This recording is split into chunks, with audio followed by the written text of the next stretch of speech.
So do any of you remember those Mickey Mouse cartoons from the 1930s? The ones that were just put out on DVD a few years ago? Well, I hear there is one that was unreleased to even the most avid, classic Disney fans. According to sources, it's nothing special. It's just a continuous loop, like Flintstones, of Mickey walking past 6 buildings that go on for 2 or 3 minutes before fading out. Unlike the cutesy tunes put in though, the song on this cartoon was not a song at all. Just a constant banging on a piano for 1.5 minutes before going to white noise for the remainder of the film. It wasn't the jolly old Mickey we've come to love either. Mickey wasn't dancing, not even smiling. Just kind of walking as if you or I were walking, with a normal facial expression, but for some reason his head tilted side to side as he kept this dismal look. Up until a year or 2 ago, everyone believed that after, it cut to black, and that was it. When Leonard Maltin was reviewing the cartoon to be put in the complete series, he decided it was too junk to be on the DVD, but wanted to have a digital copy due to the fact that it was a creation of Walt. When he had a digitized version up on his computer to look at the file, he noticed something. The cartoon was actually 9 minutes and 4 seconds long. This is what my source emailed to me in full. He is a personal assistant of one of the higher executives at Disney, an acquaintance of Mr. Maltin himself.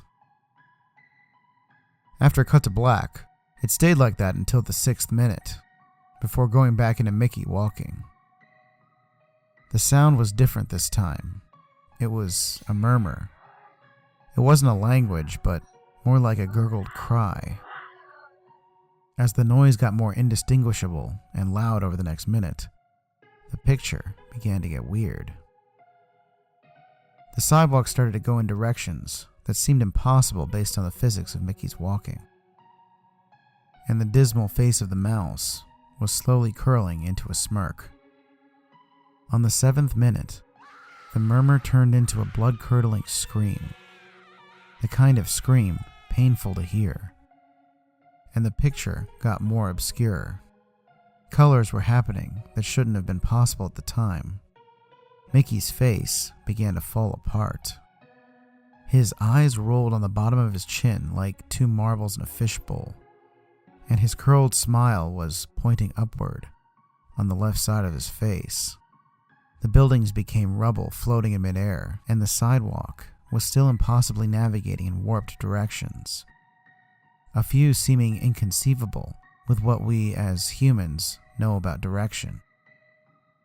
Mr. Maltin got disturbed and left the room, sending an employee to finish the video and take notes of everything happening up until the last second, and afterward immediately store the disc of the cartoon into the vault.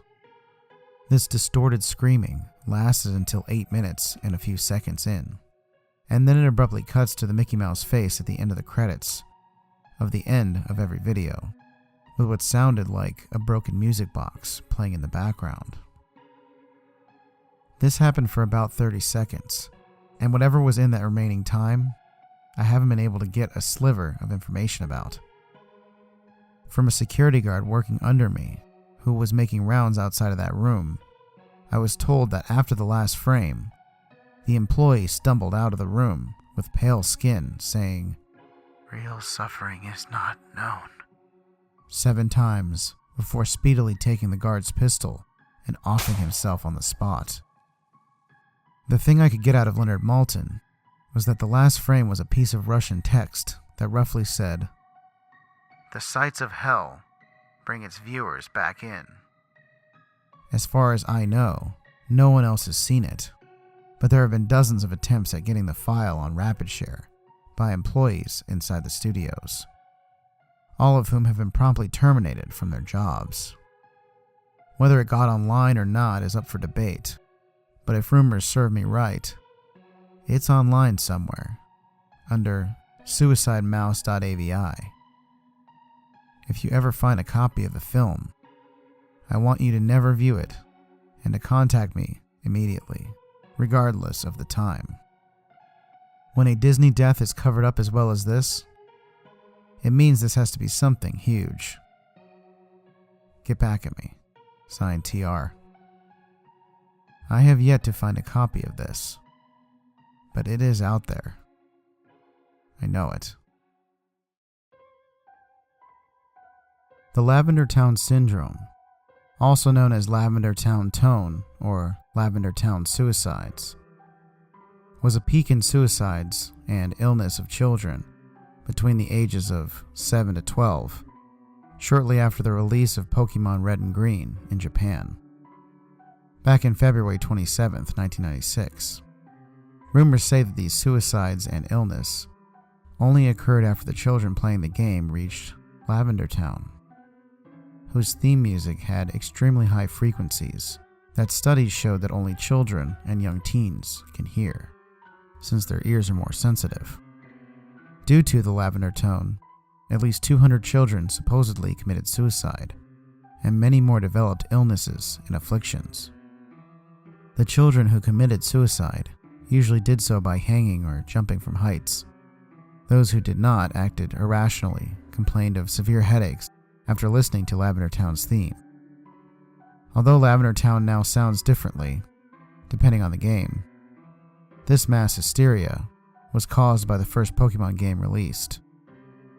After the Lavender Tone incident, the programmers had fixed Lavender Town's theme music to be at a lower frequency, and since children were no longer affected by it. One video appeared in 2010 using special software to analyze the audio of Lavender Town's music. When played, the software created images of the unknown near the end of the audio. This raised a controversy, since the unknown didn't appear until the Generation 2 games, Silver, Gold, and Crystal.